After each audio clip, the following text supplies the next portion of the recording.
Y el día de hoy vamos a hablar un poco de esto, ¿no? De esta parte de la importancia del ejercicio terapéutico en neurorehabilitación. Y bueno, muchas gracias a todos por estar ahí, por estar una tarde-noche, ¿no? De jueves, eh, para compartir un poco, ¿no? En México creo que son las 7, en Colombia las 8, aquí en España, como decía Miguel, son las 2 de la mañana, 2:12 de la mañana. Y bueno, pues nada, me quería levantarme a esta hora porque sabía que íbamos a tener pues, bastantes personas interesadas en conocer pues esto que vengo a contarles el día de hoy. Y bueno, esto nace por inquietud, ¿no? Inquietud que tenemos todos de crecimiento, de poder brindar diferentes alternativas o alternativas posiblemente más adecuadas para nuestros pacientes. Cuando hablamos de ello es cuando pensamos, por ejemplo, en aspectos relacionados con qué hay en la actualidad, ¿no? Qué hay en esa evidencia científica actual que nos permita entonces poder tener herramientas acordes a esas necesidades que tienen nuestros pacientes.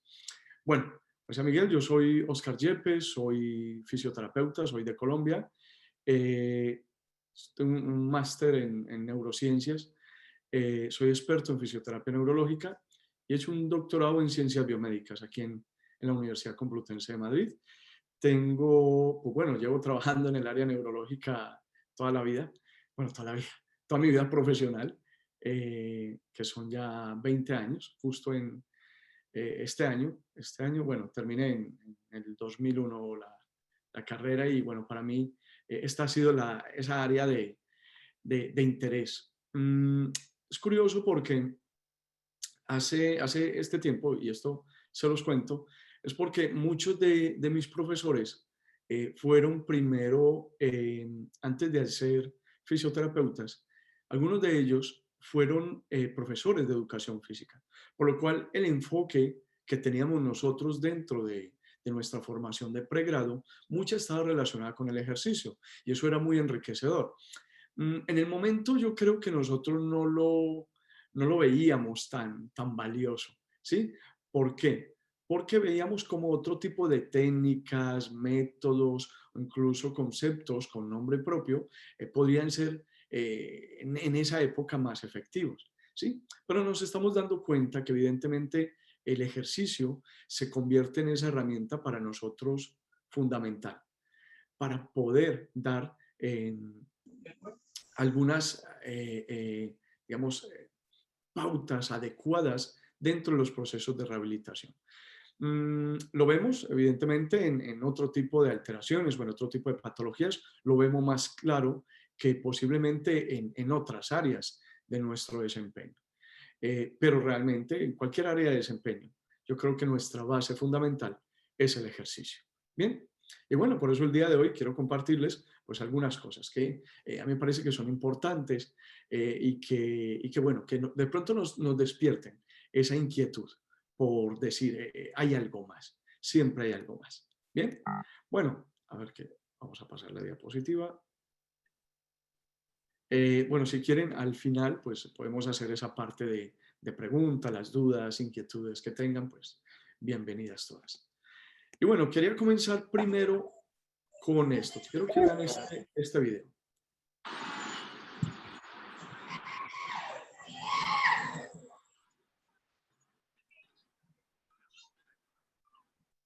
¡Onin!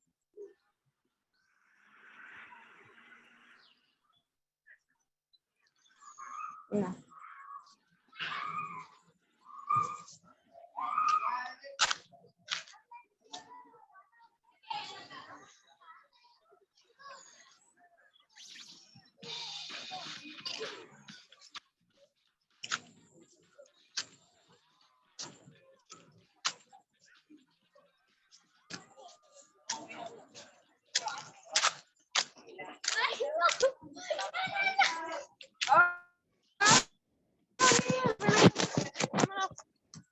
Andate con qué. Vámonos.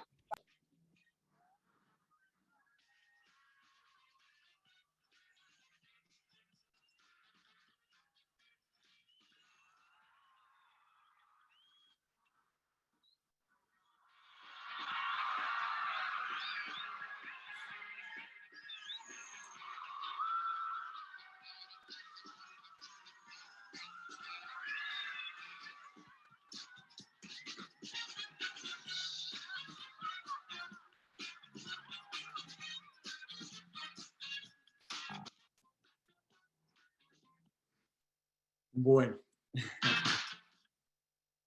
¿qué tal les pareció? Este es un video que realmente pues nos dice algo, ¿no? Cómo nosotros en muchas ocasiones nos movemos en gran medida por la motivación. Hay diferentes factores, diferentes aspectos que nos motivan, ¿verdad? Pero evidentemente esa motivación para todo, sí, es ese motor que permite que nosotros realicemos muchas cosas, muchas actividades. Por lo cual, pues bueno, la motivación es un elemento fundamental para la realización del ejercicio. Hay otro aspecto muy importante, ¿no?, a tener en cuenta, y es que en muchas ocasiones, la mayoría de las ocasiones, en nuestro caso, nosotros realizamos el ejercicio con fines de salud, ¿verdad? Esa finalidad de salud, ya sea para paliar alguna alteración, alguna enfermedad, o incluso para prevenir, ¿no? Eso es para nosotros muy importante. Otro aspecto que tiene que ver con el ejercicio es que en muchas ocasiones lo realizamos para sentirnos bien físicamente, ¿no? Decir, subí las escaleras y no me cansé, o me iba dejando el bus, el autobús, y pude correr hasta él, ¿verdad? Lo pude alcanzar, ¿sí? Sin ningún problema. O estoy jugando con los niños, con mis primitos, con mis hijos, con mis sobrinos, y no me he cansado. He tenido la fuerza suficiente para poder hacerlo. ¿Bien? Y también lo hacemos por vernos bien, ¿no? A nosotros, a todos nos gusta sentirnos bien, por una parte física, ¿verdad? Por otra parte, el vernos bien. Que un pantalón nos quede bien, que una camiseta o una camisa nos quede bien, que nos sintamos a gusto, ¿verdad? Con la forma en la cual nosotros, pues, físicamente nos sentimos, ¿no? A la hora de vernos y que los demás, pues, puedan vernos también, ¿sí? Evidentemente, todo esto confluye en que cuando estas situaciones se generan, pues se va a generar o se va a producir una adherencia, es decir, quiero seguir haciéndolo, quiero repetirlo, quiero mantenerlo, ¿verdad? Como un aspecto importante en mi vida. Bien, y esto pasa no solo con esa persona atlética, joven, guapa que veíamos en esa imagen, sino también con personas que tienen una dolencia, una alteración, en las personas mayores, ¿verdad? O en muchos de nuestros pacientes. Por lo cual, estos son aspectos que debemos siempre considerar a la hora de pensar en el ejercicio. Bien, esto como esa primera reflexión que tenía para el día de hoy.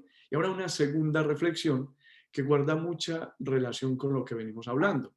Y es que realmente nosotros en la actualidad tenemos una gran cantidad de fuentes, ¿sí? Si de una manera eh, metafórica utilizamos esto como un agua que la estamos vertiendo sobre un vaso, y una parte del agua se cae, ¿sí? Y una proporción se queda dentro del vaso.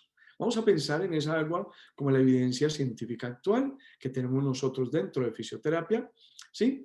Pero como una parte de esa evidencia científica no la empleamos.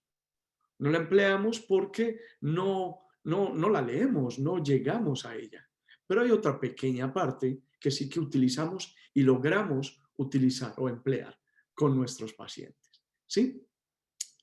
Y en la realidad, esto es algo que me decía Sergio Lerma, es un compañero, es el decano de la Facultad de Ciencias de la Salud en la Universidad de La Salle, donde trabajo, y nos contaba esto, nos decía esto, y era algo realmente muy interesante. Decía, cómo en los papers, cómo en los artículos, muchos pacientes se recuperan, pero en la vida real no, ¿verdad? Entonces esto nos hace pensar mucho en que hay mucho más allá de lo que nosotros conocemos. Hay algo más. Eh, Hay muchos debates, ¿no?, con respecto a la evidencia científica, si tenemos que ser netamente científicos o si podemos ser clínicos, ¿no? Y realmente yo creo que es una combinación. Es una combinación de ambas partes, es mi opinión personal, mi humilde opinión, pero yo creo que tenemos que tener una adecuada formación, ¿sí? Tenemos que leer, Entonces, mi reflexión es esa. Tenemos que leer un poco esa literatura científica, aunque nos cueste un poco, pero yo creo que nos tenemos que empapar de ello. Y si no, pues bueno, hacer formación en la cual pues nos brinden herramientas en las cuales haya un respaldo científico. Yo creo que eso es fundamental para nuestra profesión, es lo que realmente está permitiendo que cada vez crezcamos más. Pero sin obviar y sin olvidar nuestra experiencia clínica. Eso para nosotros también es fundamental, ¿sí?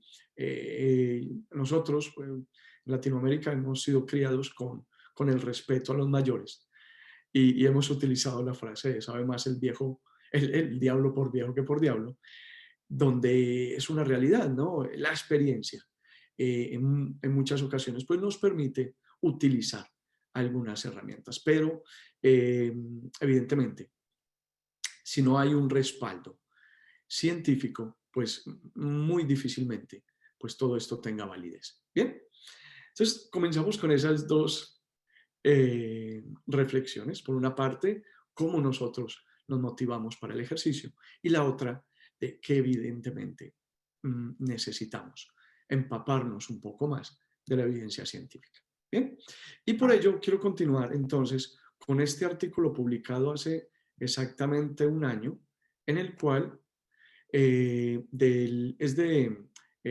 como una especie de editorial, ¿no? Que es la perspectiva del presidente de la Academy of Neurology Physical Therapy, es la Academia de Fisioterapia Neurológica de la APTA, ¿no? Es como la sección de la gente que se dedica a la parte de fisioterapia neurológica, y el presidente más un grupo de especialistas pues hablan un poco de esta reflexión, ¿no? De hacia dónde vamos. Y es curioso porque surge a partir de varias interrogaciones que se generan en los profesionales que se dedican, por ejemplo, a la docencia, donde ellos establecen la pregunta o plantean la pregunta, bueno, ¿qué vamos a enseñar? Los métodos tradicionales en rehabilitación que venimos utilizando desde casi los comienzos de la fisioterapia como profesión formal, estamos hablando para allá en los años 50, ¿sí? O empleamos y utilizamos la evidencia científica actual que nos dice que existen otras herramientas que podrían ser mucho mejor empleadas para la recuperación de nuestros pacientes. Bien, y bueno, a partir de ahí se crea entonces un debate en el cual nos dicen que muchas de estas herramientas, muchas de estas estrategias o métodos o enfoques de rehabilitación, como puede ser NDT en Norteamérica, el concepto BOBAT, el FNP o la facilitación neuromuscular propioceptiva, otros métodos como Perfetti, Boita, ¿verdad? Que tienen nombre propio, pues posiblemente muchos de ellos comenzaron o se desarrollaron basándose en las neurociencias de la época, ¿no? Muchos de estos métodos pues, o estrategias, como les decía antes, pues más o menos a mediados del siglo pasado. Y bueno, pues digamos, estos estudios de esas neurociencias, casi todos eran realizados en modelos animales y que luego pues se trasladaban de forma hipotética hacia modelos humanos. Bien, pues bueno, esto nos lleva a que realmente hay muchas cuestiones con respecto a ello, ¿no? Y que en los últimos 50, 60, 70 años ha evolucionado mucho el avance en las neurociencias. Y esto pues nos pone un poco en consideración de cómo se encuentran entonces estos métodos tradicionales de rehabilitación. Bien, les quiero compartir este par de artículos. Son revisiones sistemáticas, como bien saben, estas revisiones sistemáticas son ese tipo de artículos que nos hablan de un compendio, ¿no? De un estudio, un análisis crítico de diferentes tipos de estudios de una temática específica. El primero es de FNP, ¿no? De facilitación neuromuscular propioceptiva, lo que también conocemos nosotros como CABAT, ¿bien?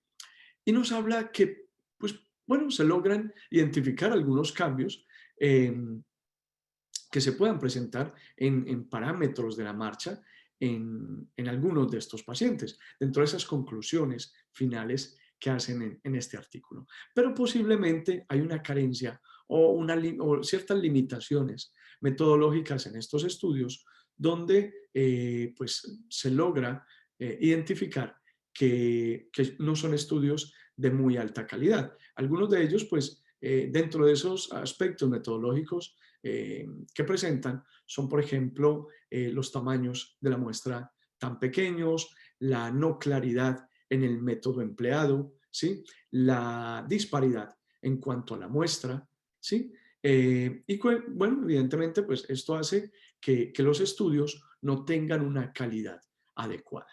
Por otro lado, tenemos esta otra revisión, que es de los efectos del concepto BOBAT en el tratamiento de los pacientes con accidente cerebrovascular. Y este artículo, también muy reciente, pues nos dice como conclusiones que el concepto BOBAT, por ejemplo, no es superior a otros enfoques de tratamiento para recuperar la movilidad o generar el control motor de la extremidad inferior, la marcha, el equilibrio o incluso las actividades de la vida diaria. No hay una evidencia muy clara tampoco en cuanto al tratamiento de miembro superior, ¿sí? Pero posiblemente por lo mismo, porque tiene ciertas limitaciones metodológicas, la mayoría de estudios. Y aunque hay muy pocos estudios, si nosotros buscamos estudios en los principales buscadores, nos vamos a encontrar que hay poca publicación. Bien, y bueno, se hace una comparación del empleo de BOBAT con otro tipo de estrategias, en la cual, por ejemplo, los entrenamientos de tipo intensivo, ¿sí? Pueden llegar a ser más efectivos. Luego vamos a hablar un poco de esos entrenamientos de tipo intensivo. Bueno, con esto, ¿qué quiero decirles? Que básicamente, pues podríamos pensar que muchos de estos métodos o estrategias no tienen una evidencia científica clara. No porque sean malos o porque los tenemos que dejar de hacer, no, por el contrario, tenemos que buscar otro tipo de herramientas, ¿sí? Que nos aporten una mayor o una mejor evidencia. Yo he sido formado con BOBAT durante muchos años y realmente pues me ha permitido tener pues unas herramientas básicas, ¿sí? Pero bueno, pues como todo, no podemos ser puristas, no podemos pertenecer a una única estrategia, ¿verdad? Sino que debemos buscar otro tipo de alternativas, opciones, y evidentemente las más adecuadas van a ser las que nos aporten una evidencia científica clara. ¿Bien? Bueno, se me devolvió. Y dentro, entonces, de estas estrategias que se proponen o que proponen en este artículo que les acabo de mencionar, están, por ejemplo, el empleo del ejercicio, ¿no? El ejercicio como una herramienta en la cual nosotros podemos brindarle a nuestro paciente desde una perspectiva muy global de las capacidades físicas, una buena estrategia que permita mejorar muchos aspectos funcionales en nuestros pacientes. Hay algo muy curioso de este artículo que les acabo de mencionar, les acabo de contar, y es que ellos hacen una analogía, ¿no? Y dicen en el artículo, ¿qué pasaría si un médico, por ejemplo, no receta el medicamento que tiene una mayor efectividad, ¿sí? O una mayor evidencia, ¿verdad? Para mejorar una patología, ¿no? ¿Qué pasaría? Pues bueno, perfectamente esto incurriría en una falta de ética, ¿sí? Algo que nosotros deberíamos considerar. ¿Qué le vamos a ofrecer a nuestro paciente? ¿Qué es lo que le vamos a brindar? ¿Verdad? Pues está claro. Tenemos que brindarle a nuestro paciente lo que tenga una mayor evidencia, lo que sepamos que realmente funciona para poder tener una mejora en esas limitaciones que pueda presentar ese paciente. Bien, y bueno, como les decía, pues el ejercicio es esa herramienta fundamental que nos va a permitir entonces abordar muchas de esas alteraciones, ¿no? Es curioso porque siempre se han utilizado como de manera indistinta y sin ser sinónimos los términos de actividad física y ejercicio. Y bueno, vamos a diferenciarlos un poco. Actividad física, pues la entendemos como cualquier movimiento corporal que está producido por la contracción del músculo esquelético, ¿verdad? Que va a generar un aumento en esas necesidades calóricas, ¿sí? Entonces, actividad física puede ser desde que yo suba las escaleras, realice algunas acciones en casa, barrer, trapear el suelo, que esté haciendo, por ejemplo, una mudanza, ¿sí? Todo esto va a generar en mí un movimiento, ¿sí? Y a su vez un gasto calórico, una necesidad calórica. Bien, por su parte, el ejercicio es un tipo de actividad física también, ¿verdad? Que consiste en un movimiento corporal, ¿verdad? Pero este reúne estas características y es que es planificado, es estructurado, es repetitivo y va a mejorar la condición física, ¿verdad? La condición física de nuestros pacientes. Y bueno, tenemos que entender como condición física todos esos atributos o características que poseen o que tiene cada una de las personas y nos va a permitir alcanzar pues algunas capacidades o algunas funciones, ¿no? Y bueno, vamos a ver pues algunas de estas capacidades o funciones con las que nosotros contamos. No entiendo por qué, ahora sí. Bien. Y bueno, pues Kirchner nos habla de estas, para nosotros realizar una actividad funcional, pues utilizamos o empleamos diferentes tipos de, de acciones, ¿no? Entre ellas, pues por ejemplo, esa habilidad o esa destreza muscular, ¿verdad? Que es la que nos va a permitir entonces que nosotros ejecutemos una acción, ¿bien? A ver que se me queda y no se me cambia la... Ahora sí. Bien, y esa acción muscular, pues bueno, nos va a conllevar a unos diferentes tipos de respuestas musculares, ¿no? No solo es fuerza, también sabemos que por otra parte tenemos una resistencia, ¿verdad? Muscular que también permite que nosotros, por ejemplo, mantengamos ciertas acciones, ¿sí? Durante periodos de tiempo, ¿verdad? Más prolongados.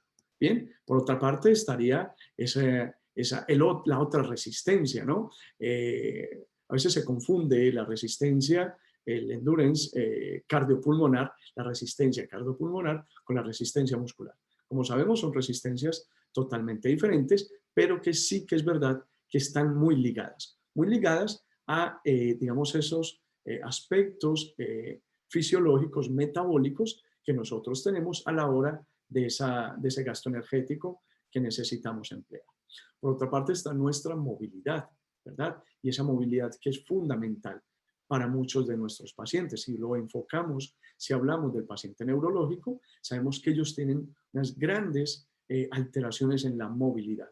Quería haberles compartido un artículo muy interesante, aunque no es actual, pero es, digamos, de un aspecto que se está utilizando mucho desde hace pocos años y lo que se busca con ello es que, digamos, que llevemos a una claridad en términos, ¿no? Donde nos sugieren, a través de un consenso europeo de especialistas, nos sugieren que cambiemos el término de espasticidad por hiperresistencia. ¿Por qué hiperresistencia?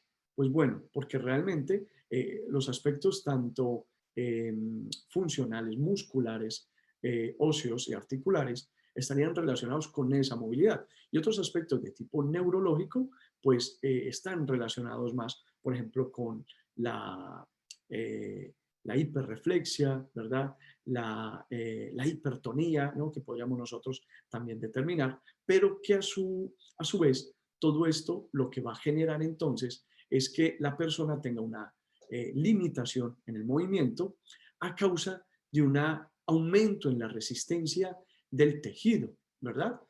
Mm, Existen muchas herramientas que nos dicen que nosotros podemos modular el tono, ¿no? Que nos dicen que nosotros podríamos bajar el tono de esa espasticidad, pero realmente no hay nada que sea tan efectivo, ¿verdad? Dentro de la rehabilitación.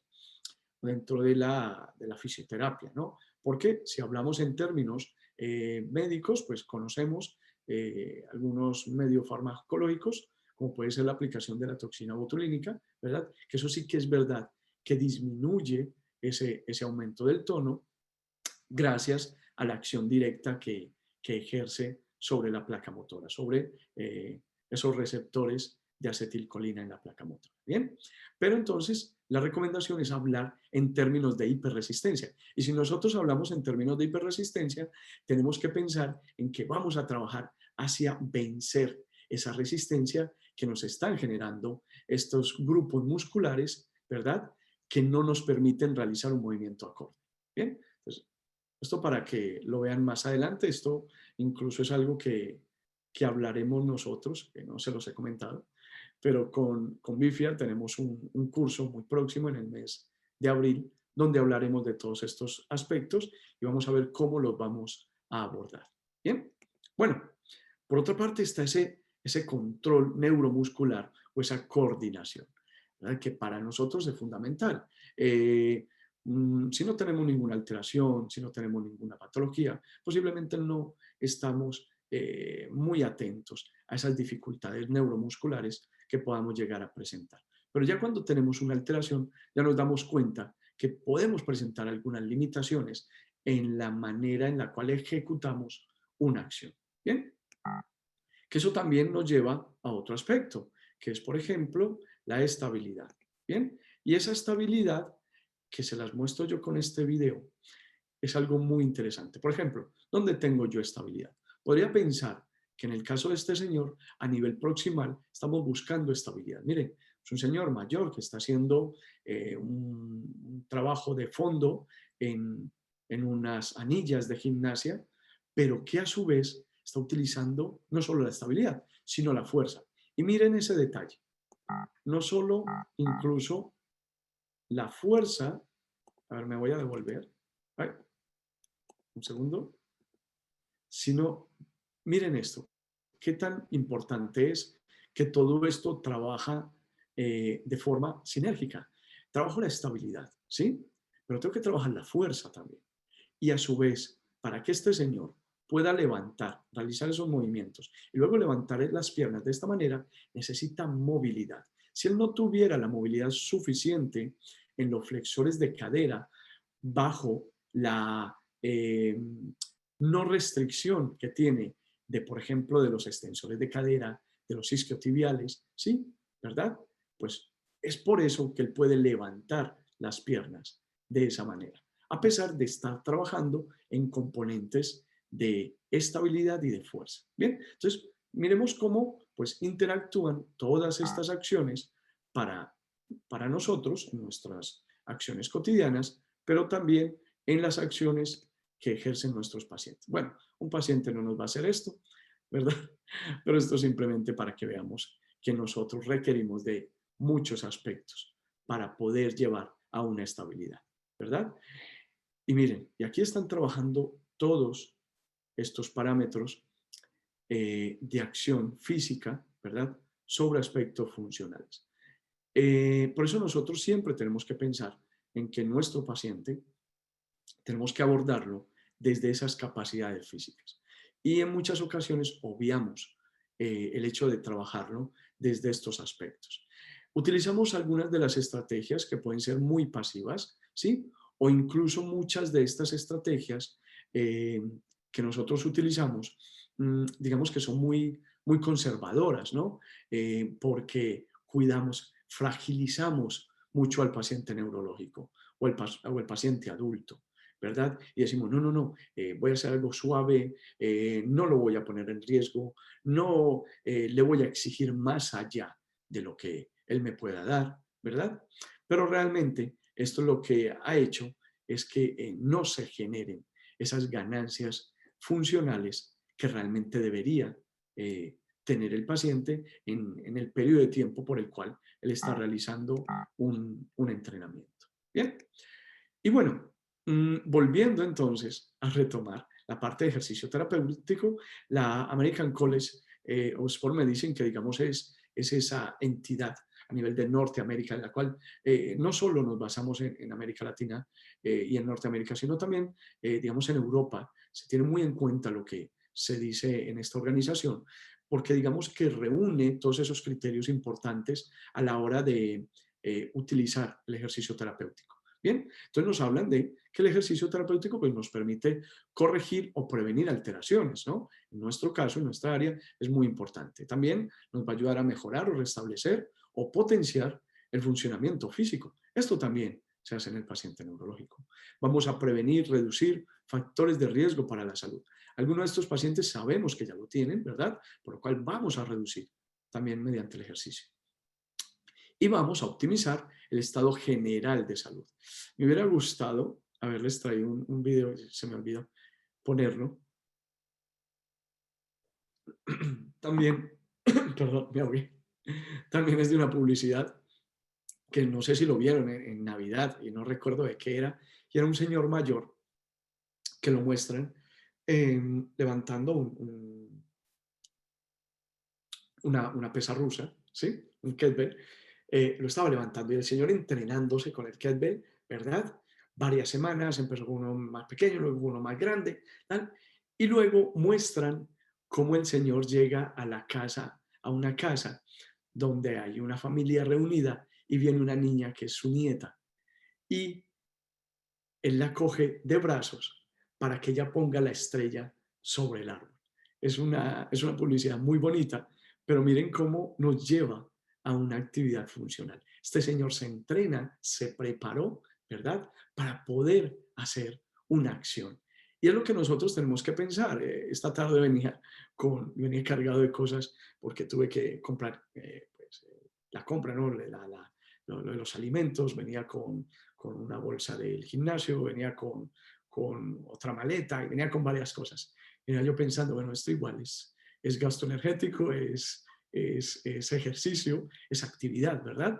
Pero que nos sirve para eso, para nosotros poder reproducir muchas acciones de la vida diaria. Bien, esto que tenemos aquí a la derecha, esta imagen, sí, es el top 10 de esas tendencias el año pasado en cuanto al fitness, ¿sí?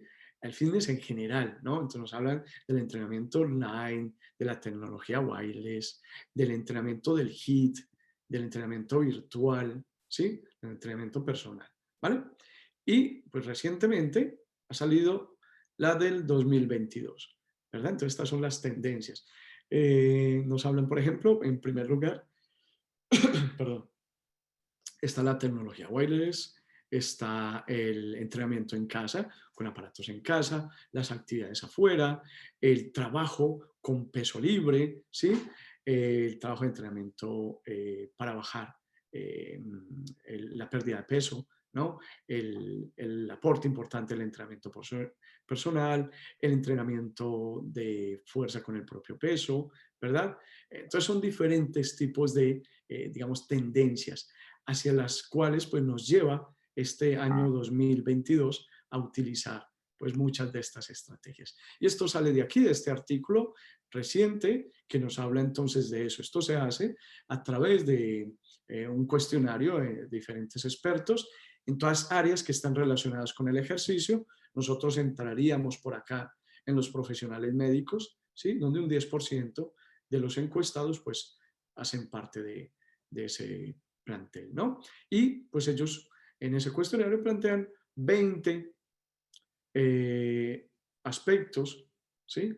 O actividades que podrían ser tendencia en este 2022. Y bueno, pues muchas de estas las podemos utilizar en el paciente neurológico. Esto, miren, esto también genera adherencia el paciente, porque lo estamos llevando a la actualidad, ¿no? ¿Qué es lo que se está empleando realmente? ¿Qué es también lo que más evidencia científica tiene y qué es lo que más beneficio tiene, que realmente es lo que me interesa a mí? Bien, y bueno, para llegar a poder establecer cuál puede ser la mejor forma, tenemos que tener unas bases, unos criterios adecuados de acuerdo a las características del paciente y a las necesidades que tenga dicho paciente. Bien, y recordemos esto, que es muy importante. Nosotros vamos a dosificar un fármaco, ¿verdad?, que se llama ejercicio. Bien, esto pues a la luz de que no es hacer ejercicio por hacer, es poder tener unos adecuados parámetros de prescripción del ejercicio. Sin ello, evidentemente no vamos a poder encontrar esas ganancias o esos beneficios que esperamos en la realización de estas actividades. Ni tampoco podemos establecer los aspectos que sean más acordes a las necesidades específicas del individuo. Aquí no podemos pensar en patologías en general, sino en cómo yo le prescribo el ejercicio a este paciente. Bien, es muy diferente el trabajo de fuerza que yo voy a realizar en un paciente con accidente cerebrovascular a un paciente, por ejemplo, con lesión medular, ¿sí? O un paciente con esclerosis múltiple, ¿verdad?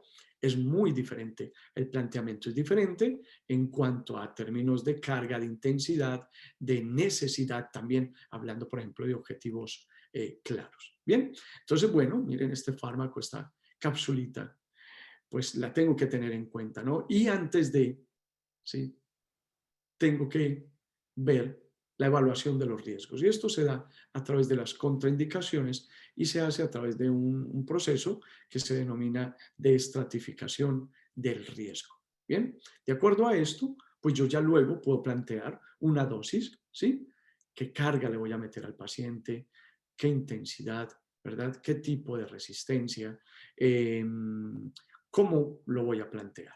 Bien, incluso cuál es la herramienta más adecuada para trabajar alguna o estas condiciones o esas capacidades físicas. ¿Cómo hago ese entrenamiento de la fuerza? Lo hago con pesas, utilizando el peso del propio cuerpo, utilizo bandas elásticas, utilizo aparatos isoinerciales. Bueno, ¿qué tipo de herramienta voy a emplear?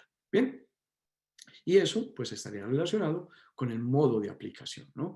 ¿Cómo voy a utilizar todas y cada una de estas herramientas?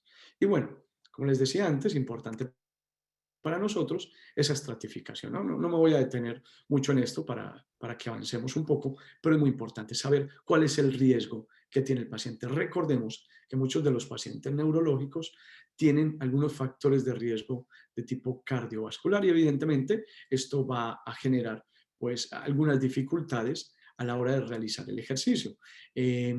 Muchos de ellos van a necesitar una adecuada valoración o incluso van a requerir eh, de una prueba de esfuerzo para poder realizar la actividad y otros posiblemente no, pero tenemos que tener en cuenta toda esa serie de síntomas que puedan estar acompañados de la actividad. Tenemos que saber también cómo entonces voy a planificar muy bien el ejercicio, ¿verdad? Porque lo que quiero precisamente es generar un acondicionamiento, ¿verdad? En esas capacidades que presenta el paciente sin generar algún tipo de alteración, ¿vale? Recordemos que el ejercicio pues, nos puede llevar también a un déficit de otro tipo de funciones de tipo orgánico, ¿no? Entonces, por eso es que es importante saber prescribir adecuadamente el ejercicio. Bien, cuando hablamos de ejercicio cardiovascular,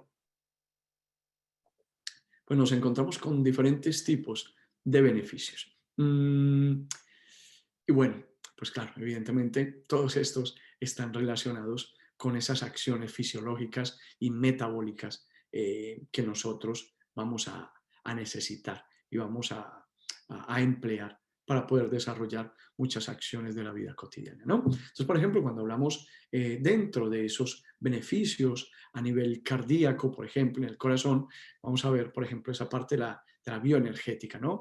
Donde el corazón, pues, comienza a tener un mayor trabajo cuando realizamos ejercicio, ¿verdad? Y hay algo muy importante que se genera a nivel cardíaco y es una biogénesis mitocondrial.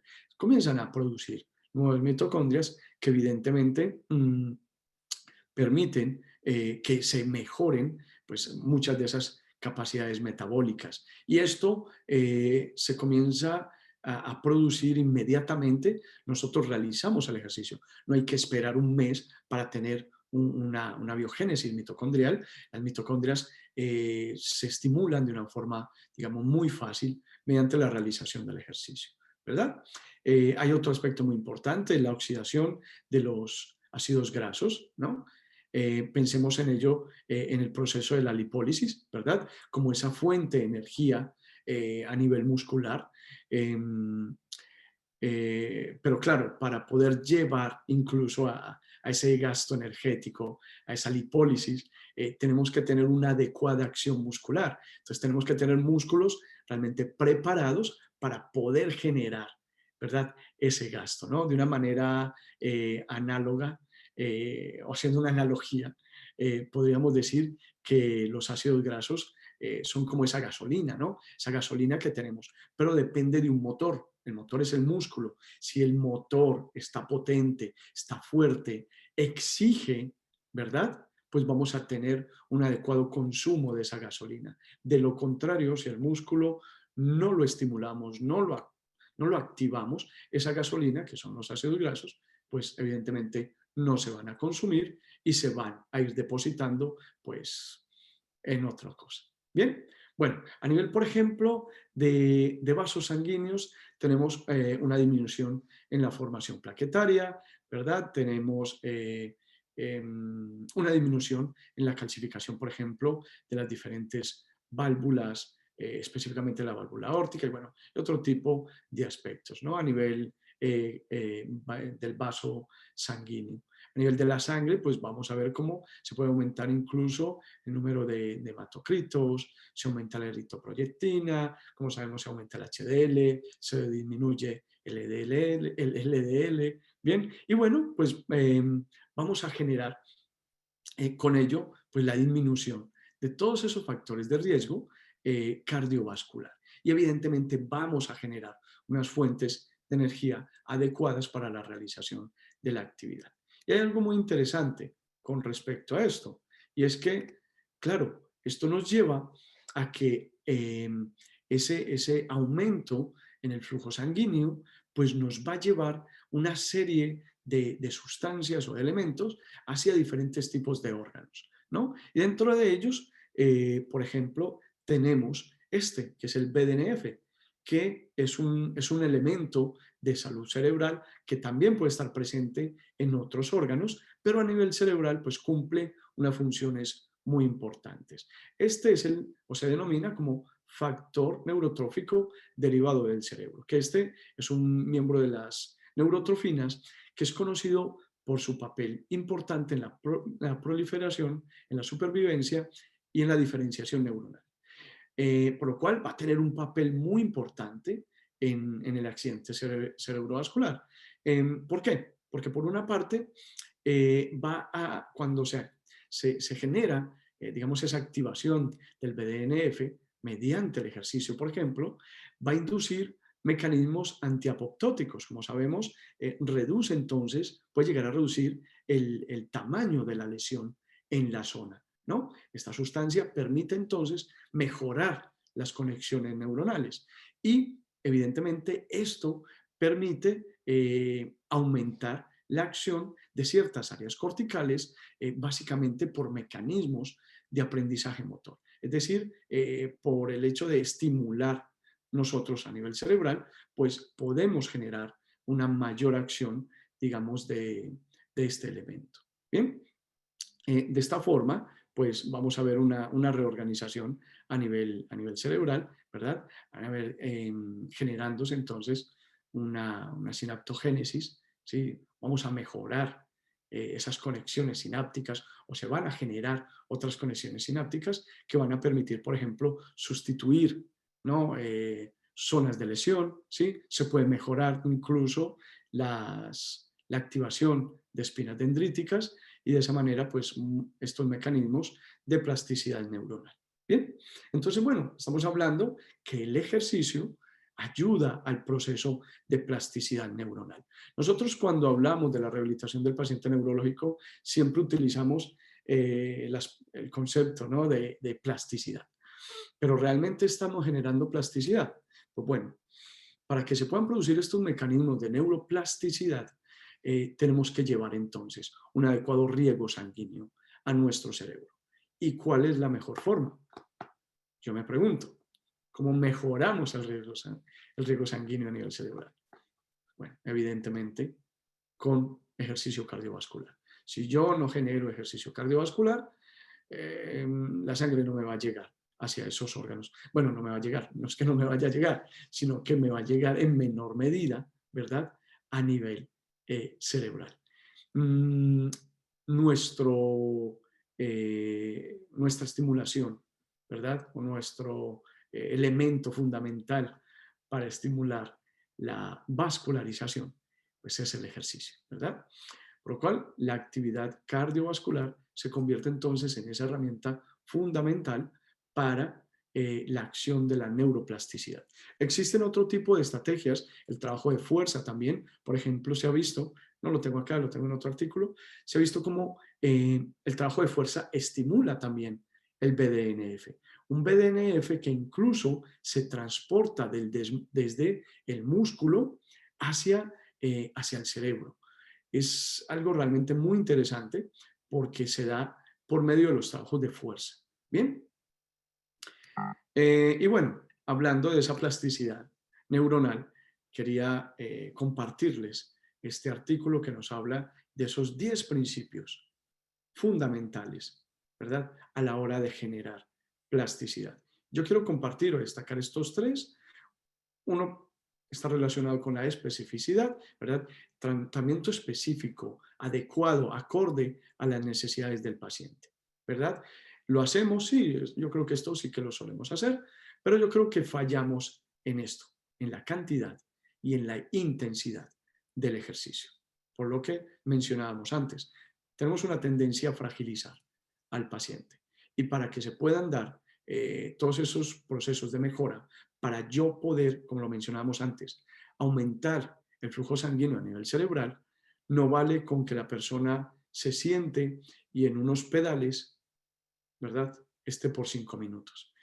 No es suficiente, ¿verdad? De esa forma no vamos a generar un estímulo de esos procesos metabólicos que van a inducir a un mecanismo de aumento de la vascularización en estos órganos y por ende no va a generar entonces la actividad de estos diferentes elementos neuronales que van a permitir mecanismos neuroplásticos. Bien, intensidad que puede ser utilizada desde varios aspectos en el ejercicio, ¿no? Intensidad que puede ser desde el aumento de la carga, ¿sí? Como desde el aumento de la resistencia, como desde el aumento de el tiempo, ¿verdad?, que yo vaya a emplear a la hora de realizar el ejercicio. Es por ello que es muy importante una adecuada valoración que nos lleve a una prescripción de la actividad, ¿no? El entrenamiento de fuerza, importante para el paciente neurológico. Esta es una paciente que quiero mucho, aprecio mucho, y estamos trabajando, por ejemplo, que un squat, una sentadilla, trabajando también componentes de estabilidad del miembro superior. Se está ayudando con unas anillas de gimnasia, ¿no? Que nos puede hacer la acción como de un TRX también, ¿no? Igual, ¿bien? No sé qué pasa, que no me deja pasar. Bien, aquí ella es una señora que tuvo un ictus, un accidente cerebrovascular, y tiene una hemiparesia derecha. Entonces, claro, se le dificultan algunos movimientos que, bueno, que estamos cada vez tratando de mejorar más, ¿no? Buscando un poco ese trabajo de fuerza para ella. Bien, cuando hablamos de intensidad, nos vamos a encontrar con que en la actualidad tenemos diferentes o una gran cantidad de artículos que nos hablan en términos de intensidad, ¿verdad? Bueno, casi todos los que tengo aquí, o todos, están relacionados con los pacientes con accidente cerebrovascular, ¿verdad? Entonces nos hablan de alta intensidad. Pero hay una pregunta, y es, ¿realmente estamos haciendo alta intensidad? Bueno, como saben, para poder llegar a un ejercicio de alta intensidad, tenemos que tener un gasto metabólico bastante amplio. Tenemos que llegar o llevar a un límite, ¿verdad? En cuanto a ese gasto energético.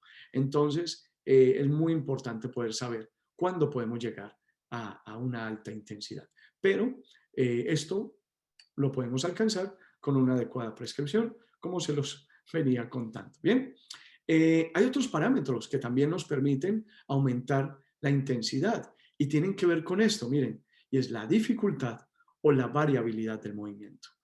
Es decir, aumentar esa dificultad va a permitir que el paciente utilice mayores recursos o incluso permitir o imponer errores. ¿Para qué? Para que el paciente los corrija, que él tenga la posibilidad de decir, fallé, tengo que corregirlo. Bien, hace muchos años, yo recuerdo al principio cuando trabajaba estaba formado en Bobat. En Bobat se utiliza mucho las manos, ¿no? Muy hands-on, ¿no? Estrategias en las cuales utilizamos las manos y casi que no permitíamos que el paciente hiciera una pequeña modificación o que compensara o que se equivocara. Entonces le estamos corrigiendo todo el tiempo. Un fallo grande. ¿Por qué? Porque el paciente no se da cuenta y el paciente está esperando que nosotros seamos lo que les corrijamos. No, el paciente tiene que darse cuenta que está generando un fallo en el movimiento y que él es el que tiene que generar esa modificación o esa recuperación al movimiento, ¿verdad? Él es el que lo tiene que corregir, ¿sí? Como tal. Bien, entonces veamos cómo nosotros podemos aumentar esa intensidad desde diferentes parámetros, desde diferentes aspectos. Esto es algo que nosotros podemos hacer perfectamente y lo hacemos bastante bien. E incluso para el entrenamiento, ahora que estamos hablando un poco de la fuerza, podemos utilizar otro tipo de herramientas, como puede ser esto que se denomina Cross Education. El Cross Education o el entrenamiento cruzado es algo muy interesante porque resulta que hay un gran porcentaje, una proporción en la ganancia de fuerza en el lado afectado cuando yo entreno mi lado sano, ¿verdad? Hablando de un paciente, por ejemplo, con una hemiplegia. Entrenando entonces ese lado, ay, perdón, que quería volverles a poner porque quería comentarles algo. Entrenando el lado sano, se dice que en proporción se puede llegar a tener una ganancia del 8%, entre el 5 y 8% en el lado contralateral, ¿sí? En algunos estudios. Bien, nosotros aquí en esto que están viendo en este video, estamos utilizando no solo el entrenamiento cruzado, sino el uso de la realidad virtual con una aplicación en terapia en espejo. Entonces, claro, estamos reforzando una acción cortical, un estímulo a nivel cerebral, ¿verdad? En el cual estamos engañando al cerebro y a su vez estamos generando un trabajo periférico. Y esto, pues, nos va a potenciar un poco más el proceso de la ganancia de fuerza en el lado afecto. Esto se ha utilizado, por ejemplo, mucho en problemas de tipo traumatológico deportivo, pensando en personas, por ejemplo, que tienen un posoperatorio en estadio agudo y no pueden realizar un trabajo de fuerza o de movilidad en rangos amplios de movimiento, por lo cual el entrenamiento cruzado es una herramienta muy válida. Y en el paciente neurológico, pues, como están viendo, también. Bueno, ahora, a nivel cardiovascular, quiero compartirles este artículo. Este artículo es de una guía académica, una guía de práctica clínica, la cual pues, nos permite o nos da unas recomendaciones. Son un grupo de expertos. Esta guía es de Norteamérica y la denominan así, Aerobics. Y es Aerobic Exercise Recommendation to Optimize Best Practice and Character Stroke, donde pues nos dan unas pautas, ¿no? De cuál es la mejor forma de nosotros entrenar a nivel cardiovascular con nuestros pacientes. Bien, y es algo que nosotros debemos tener siempre en consideración. Este grupo de profesionales se reúne no sé si es cada 2 o 3 años. Este es el reporte del 2019 publicado en el 2020 y me imagino que para el 2022 volverán a reunirse y hablar de los últimos artículos en cuanto a esas recomendaciones. Y ellos, por ejemplo, nos hacen recomendaciones desde todos los niveles, ¿sí? Es decir, desde estadios agudos hasta estadios crónicos, ¿no? Entonces nos hablan, por ejemplo, de cómo desde un paciente que está hospitalizado, que está ingresado, qué tipo de prescripción vamos a hacer en términos de frecuencia, intensidad y tiempo, ¿verdad? Nos hablan, por ejemplo, de un paciente que ya ha salido de esa hospitalización, ¿verdad? ¿Cómo vamos a comenzar a hacer un entrenamiento? Se me movió. ¿Cómo vamos a hacer ese entrenamiento aeróbico, ¿verdad? De intensidades de un 40 a un 70% del VO2 de reserva, ¿verdad? O una frecuencia cardíaca de reserva entre un 55 y un 80%, X cantidad de veces a la semana, tanto tiempo, las progresiones que se hacen, ¿verdad? También con esto, la carga del ejercicio, nos hablan también, disculpen que se me movió, no sé por qué se me movió. El de entrenamiento de fuerza, ¿verdad? Recordemos ese entrenamiento de fuerza, fuerza-resistencia, a través de diferentes tipos de herramientas, ¿no? ¿Qué grupos musculares son los más adecuados a la hora de entrenar esa actividad? ¿Sobre qué objetivos quiero yo enfocar el entrenamiento de fuerza? Y también nos habla, por ejemplo, de cómo lo vamos a prescribir, ¿no? En términos de series, de repeticiones, de intensidades, como puede ser entre un 50 y un 8% del 1RM. Tenemos que saber cómo vamos a calcular el 1RM en un paciente neurológico, ¿verdad? ¿Cómo yo calculo el 1RM, ¿no? En un deportista, pues es muy fácil, ¿no? Es el 100%, ¿sí? De su peso máximo en una levantada. ¿Cómo lo calculo en un paciente neurológico? Pues bueno, muy importante saberlo. Y de acuerdo a las características del paciente, ¿cómo voy yo a valorar esto para poder luego plantear el ejercicio? Luego nos hablan en términos de cómo podemos trabajar la flexibilidad y la movilidad, ¿sí? Ellos hablan del estiramiento, Aquí hay algo que no comparto mucho, que es el estiramiento pasivo.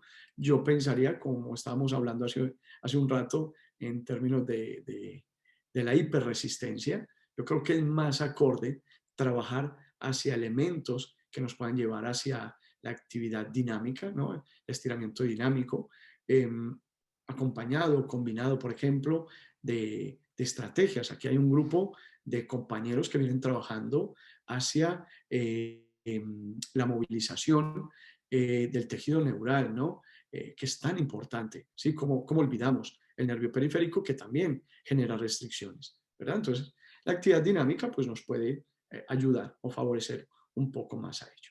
Bien. Y por último, ellos hacen la recomendación a nivel neuromuscular, donde pues diferentes tipos de herramientas, de estrategias, incluso el empleo del yoga en los pacientes neurológicos es interesante. En términos de control neuromuscular, el tai chi. Nosotros esto lo vemos muy en términos de, bueno, no hacen nada o estoy muy por allá de Oriente, ¿no? Los chinos son los que hacen esto. Pues realmente hay muchos artículos que nos hablan de la importancia de este tipo de herramientas. Por eso, posiblemente en muchos de estos países, la longevidad es mayor, ¿verdad? ¿Por qué? Pues precisamente por eso, porque muchos de estos ejercicios, de estas actividades que ellos realizan, pues generan grandes beneficios. ¿Bien? No sé qué pasa con esto, que no me cambia. Bueno, esto que hemos hablado, pues enfocado hacia el paciente con actividad cardiovascular. Existen otro tipo de planteamientos para diferentes tipos de patologías, por ejemplo, para el Parkinson, y como hay unos beneficios específicos a la hora de plantear un adecuado plan de ejercicio, valga la redundancia, en estos pacientes, ¿no? Y los beneficios que vamos a encontrar. No me voy a detener mucho. Esta es una revisión muy reciente, es de septiembre del 2020, en pacientes con ELA, ¿no? Muy importante también, qué tipo de ejercicios. La recomendación, por ejemplo, con estos pacientes está muy relacionada con el trabajo de tipo cardiovascular y de resistencia muscular, más que de fuerza, más que de hipertrofia, ¿verdad? Entonces, el entrenamiento cardiovascular. ¿Cómo voy yo a prescribir a nivel cardiovascular el trabajo con estos pacientes? Y los beneficios que ellos van a obtener. Pues bueno, múltiples son esos beneficios que van a obtener ellos a través del ejercicio. Y miren, esto que está calientico, calientico, miren, del 27 de enero de la semana pasada, este artículo, y nos habla de esto, de la actividad física en esclerosis múltiple, la esclerosis múltiple que es esa patología en la cual nosotros nos cuidamos un poco, ¿verdad? Porque sabemos de una de esas principales características que es la de la fatiga que presentan estos pacientes. ¿Cómo voy a prescribir el ejercicio en un paciente con esclerosis múltiple? Bueno, en esta revisión llegan a varias conclusiones donde nos invitan a que tenemos que investigar un poco más, a que tenemos que plantear muy bien los programas de ejercicio, que evidentemente la progresión del ejercicio está encaminada en términos de cuáles son las características y los estadios de cada uno de estos pacientes, ¿verdad? No se ha visto con claridad de que en términos de esas escalas de valoración funcional, como por ejemplo el EDS, que es esa escala que se suele utilizar para ver ese nivel de progresión de la enfermedad, tenga una reducción, ¿no? Pero posiblemente en términos de tiempo sí que puede ayudar a que se prolonguen los estadios en los cuales los pacientes no tengan recidivas, ¿verdad? O no tengan recaídas. El ejercicio terapéutico en estos pacientes, pues evidentemente genera pues también grandes beneficios, pero en este artículo concluyen específicamente que hace falta investigar un poco más para tenerlo un poco más claro, pero que evidentemente es muy importante pues realizar actividad física con estos pacientes. Y por último, este artículo, ¿sí?, que nos habla de esto. ¡Ay! ¡Ay! Me adelanté. ¡Ay! No me quiere funcionar. No me quería funcionar. No me quería funcionar el video este. No me funciona. Bueno, pues nada, nos dice básicamente del entrenamiento de fuerza. ¿Cómo vamos a tratar o cómo vamos a trabajar la fuerza en personas con lesión medular, ¿no? Esto es una guía, ¿verdad? De esta revista del 2018, es bastante actual, de la revista de Spinal Cord, que nos habla de eso, ¿no? Entonces aquí en esta revista nos habla igual en términos de intensidad, de repeticiones, de grupos musculares a los cuales debo enfocar el programa de entrenamiento, ¿sí? Muy importante en estos pacientes el trabajo de fuerza. Muy importante el trabajo de la musculatura residual, ¿verdad? De estos pacientes. Y bueno, y va a depender, como ya sabemos todos, del nivel de la lesión, va a depender también de esa musculatura residual, ¿verdad? Para poderlo enfocar. Bien, y bueno, pues no me quiero ir antes y despedirme sin compartirles entonces esto, que es esta formación que tenemos nosotros para abril, donde pues vamos a desarrollar un poco más todos estos aspectos que les venía comentando durante la charla del día de hoy. Vamos un poquito más de una hora aquí hablando de esto, ¿no?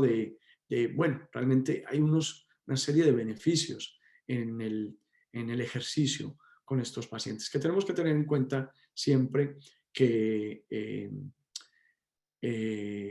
hay siempre algo más, hay siempre algo por hacer con estos pacientes. Me quedé pensando en que hay, nosotros me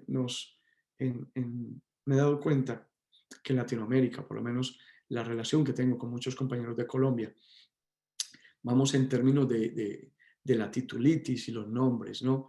Tengo una certificación en el método Pepito. Pero realmente eso es útil, realmente esto nos está permitiendo dar una herramienta adecuada a mi paciente, es esa prescripción de mi tratamiento adecuada, ¿verdad? Para las necesidades de mi paciente, o simplemente lo tengo yo para que haga parte de mi hoja de vida y mi currículum. Yo creo que es algo que tenemos que plantear, que lo tenemos que mirar, ¿sí? Lo tenemos que evaluar para, para poder buscar otro tipo de herramientas. Hay muchas herramientas que podemos utilizar y mi recomendación, no seamos muy puristas, utilicemos cosas y lo que mejor le venga al paciente, seguro eso va a ser lo mejor que nosotros podamos hacer. Bien, y bueno, pues nada, darles las gracias, muchas gracias a todos ustedes por haberme escuchado durante este ratico, por haber compartido. Algunos estarán ya en casa descansando, comiendo. Yo en breve me volveré a dormir un rato, que mañana tengo que madrugar a trabajar.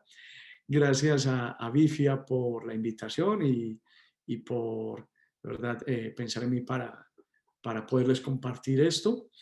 Y bueno, por acá les dejo mis redes sociales. Una es esta, la de Oscar Yepes, guión bajo Oscar Yepes, la otra la de Neurogym, guión bajo, para que me sigan. Por ahí vamos a estar compartiendo algo de información, algunas información de interés, otros son experiencias con pacientes, algunos artículos.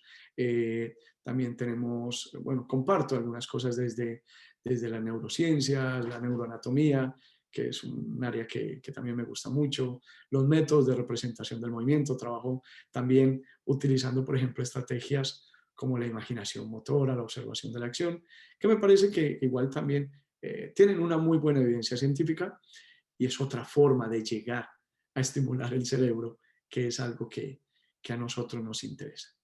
Así que bueno, no siendo más, Miguel, no sé si tienes algo por ahí para decir o hacemos la parte de las preguntas.